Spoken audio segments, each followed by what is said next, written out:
And now, today's story of suspense.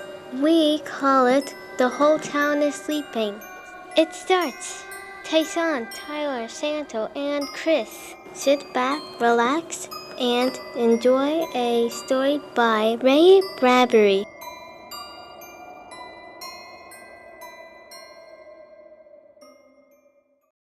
It was a warm summer night in the middle of Illinois country. The little town was deep, far away from everything, kept to itself by a river and the forest and the ravine. In the town, the sidewalks were still scorched, the stores were closing, and the streets were turning dark. Screen doors whined their springs and banged, and there was the sound of Grandma Hanlon's swing hammock across the street. On her solitary porch, Lavinia Nebbs, aged 37, very straight and slim, sat with a tinkling lemonade in her white fingers, tapping it to her lips, waiting. Here I am, Lavinia. Lavinia turned. There was Francine, at the bottom porch step. She was all in snow white, and didn't look 35.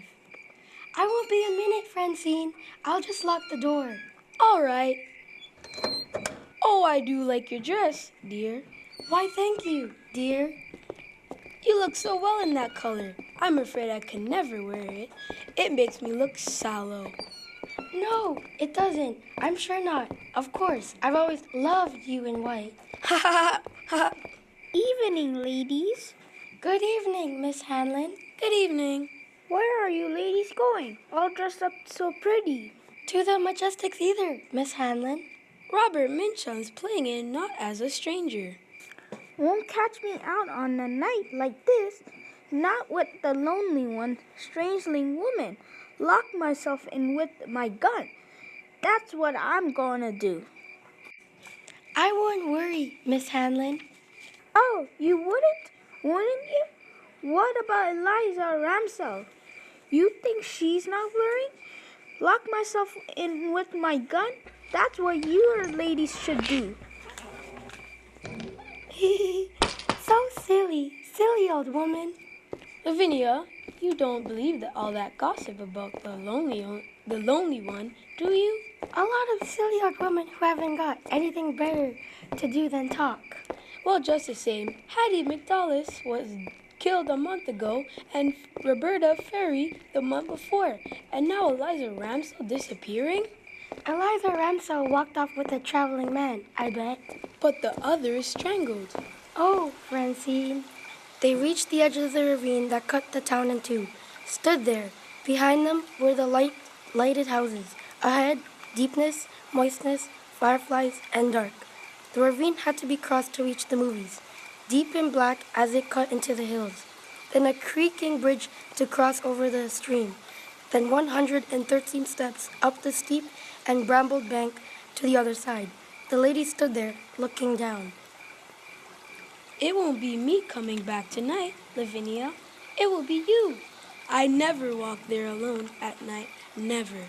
Bosh! Well, you can say bosh, but it'll be you alone on the path, not me. Oh, Lavinia, I do wish you'd live on this side. Don't you get lonely living by yourself in that house?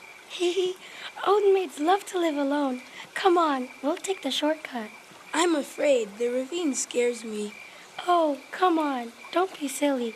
I'll hold your hand. Lavinia, cool as mint ice cream, took the other woman's arm and led her down the dark, winding path into cricket warmth and frog sound and mosquito delicate silence. Oh, let's run, Lavinia, please. No, why should we? If Lavinia hadn't turned her head just then, she wouldn't have seen it. But she did turn her head, and it was there. Back along a clump of bushes, half hidden, but laid out as if she had put herself there to enjoy the soft stars, lay Eliza Ramsell, her face moon-freckled, her eyes like white marble. Then Francine saw it, too, and the woman stood on the path for a frozen second, not believing what they saw. Lavinia held on tightly to the shuddering Francine, and the policemen were all around in the ravine grass. Flashlights darted about around the shadows of the ravine. Voices mingled, and the night grew on toward 8:30. You didn't move her, ladies. Of course not. Oh no, we couldn't touch her. How could we? And there was nobody. You didn't hear anything? Sounds? Anything unusual? No, nothing. It's the lonely one, isn't it? He did it, didn't he? Couldn't say, ma'am. We knew her, you know. She was a friend of ours. Oh, I'm sorry. That's too bad. Well, I'll have one of my men walk you across the ravine. That won't be necessary. Thank you very much. We'll be all right. Oh, Lavinia. Come along, dear. And they crossed the ravine, each with her own thoughts, fears. And the creek waters under the bridge whispered, I'm the lonely one. I'm the lonely one. I kill people. Then they were at the top of the stairs and bathed in safe light from the street lamp. I've never seen a dead person before. It's only a little after 8:30. We'll pick up Helen and get on to the show. The show? Oh, Lavinia, you don't mean it. Of course I do. We've got to forget this. It's not good to remember. But Eliza's back there. We need to laugh. We've got to pretend that nothing happened. But she was our friend. We can't help her. There's no good brooding about it.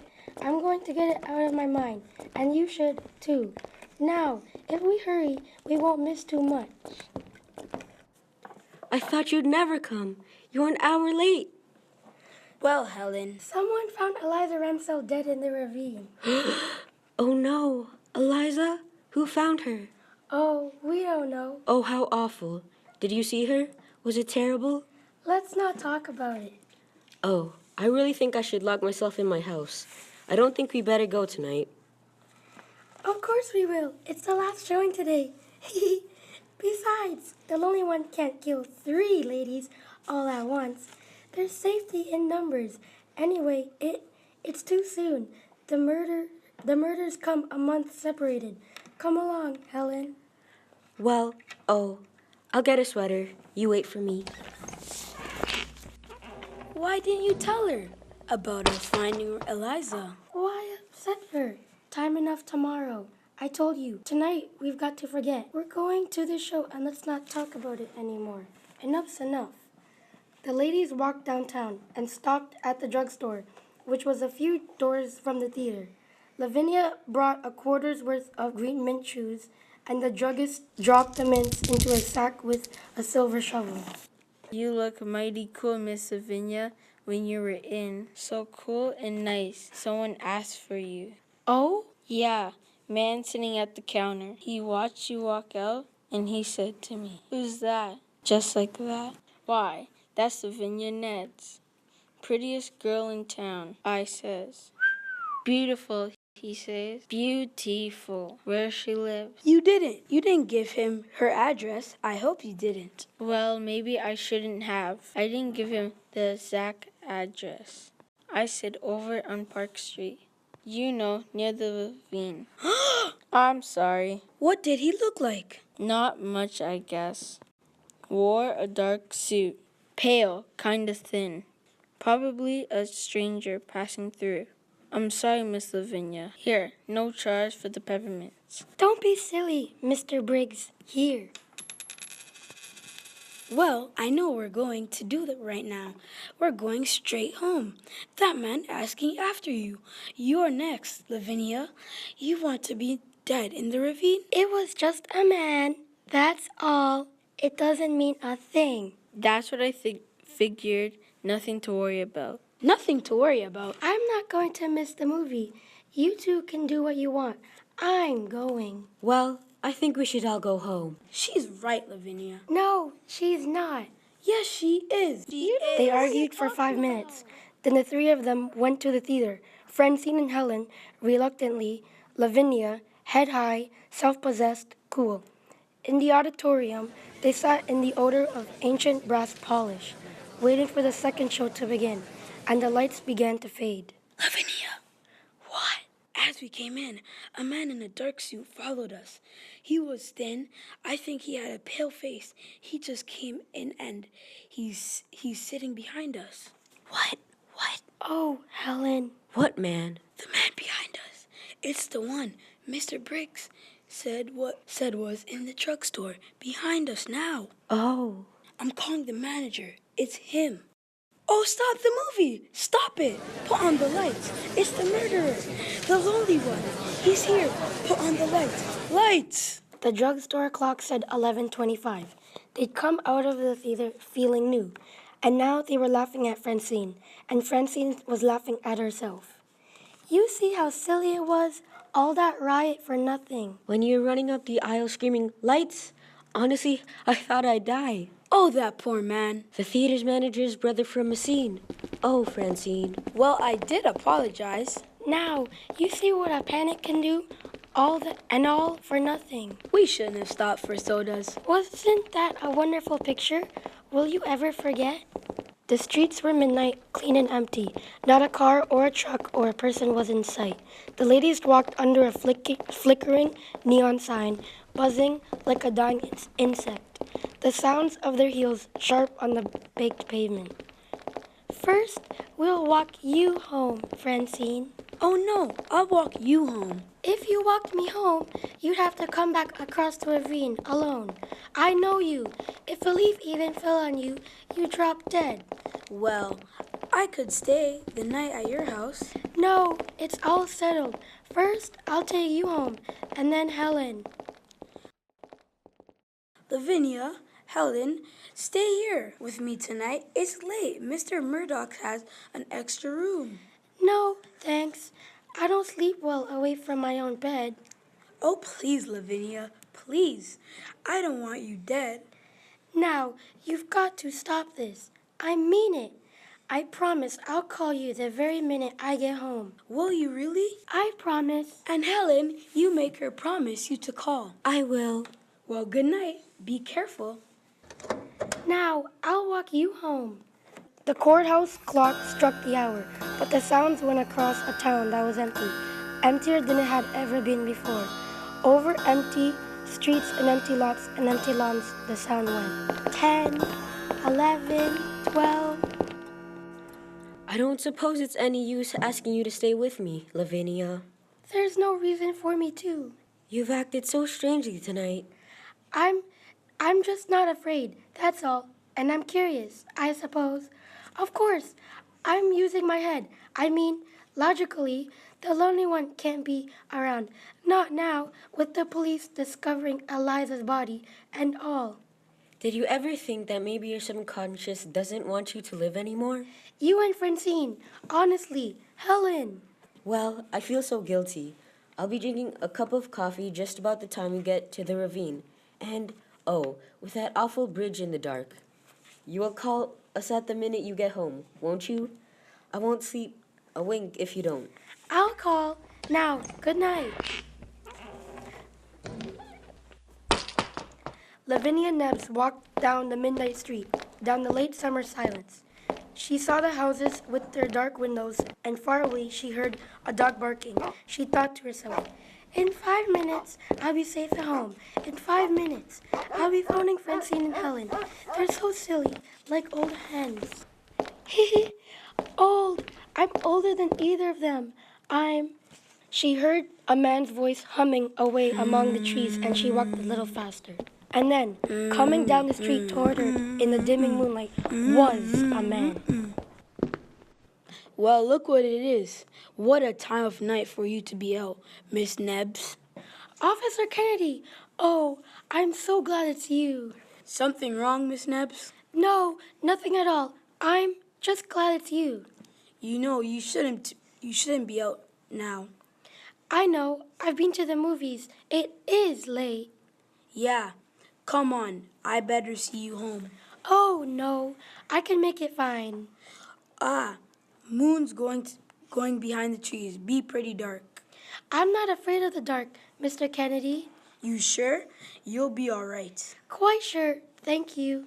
All right. Tell you what. I'll wait here till you cross, and if you need help, just give a yell, and I'll come running. I'll check by your house later on my way back. Thank you. Good night. Good night. As she walked away, she thought, I won't walk in the ravine with any man. How do I know who the lonely one is? No, thank you. Then the ravine. She stood on top of the 113 steps. Down the steep, brambled bank that led across the creaking bridge 100 yards and up through the Black Hills to Park Street and home. 3 minutes from now, I'll be putting my key in the house door. Nothing can happen. Nothing. She started down the dark green steps into the deep ravine night, counting as she went. 1, 2, 3, 4, 5, 6, 7, 8, 9. The ravine was deep, and the world was gone. The world of safe people in bed. The locked doors, the town, the drugstore, theater, lights. Everything was gone. Only the ravine existed. I lived, black and huge, around her. 29, 30, 31.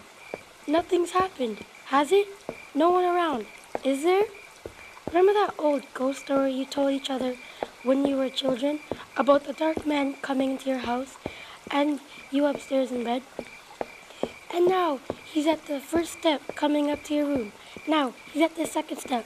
Now he's at the third, the fourth, the fifth step. Have you laughed and screamed at that story? Now the horrid man at the 12th step, opening your door. Now he's standing by your bed. What was it there at the bottom of the steps? A man under the light. No, he's gone. He was waiting there.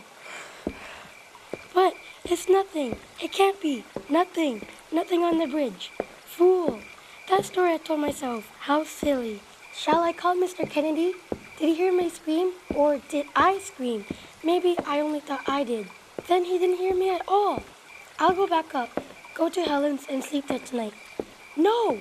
It's near home now. Don't be silly. Wait. Someone's following me. Someone's on the steps behind me. I don't dare turn around.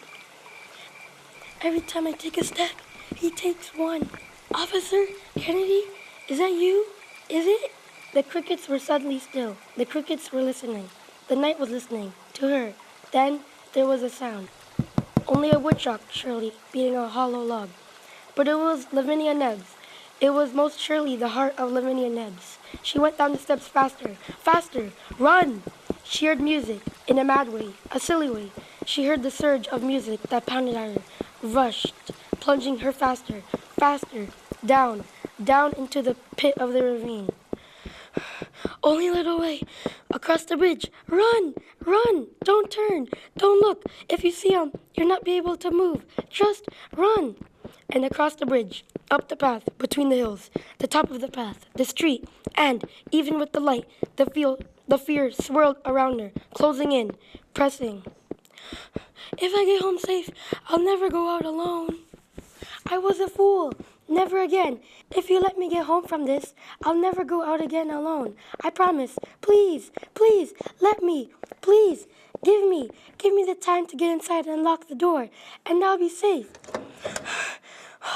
Oh, safe at home. Safe at home. Listen, not a sound. Oh, wait. The window. Why, there's no one there at all. Nobody. There's no one following me at all. Nobody running after me. How silly. If a man had been following me, he'd have caught me. I can't run as fast as a man. I wasn't running from anything, except me. The ravine was safer than safe. Oh, it's nice to be home, though. Home's a really good, warm, safe place. The only place. She had just put her hand out to the light switch, which she heard it behind her in the blackness. Just a movement. What? Who is it? Beautiful. So beautiful.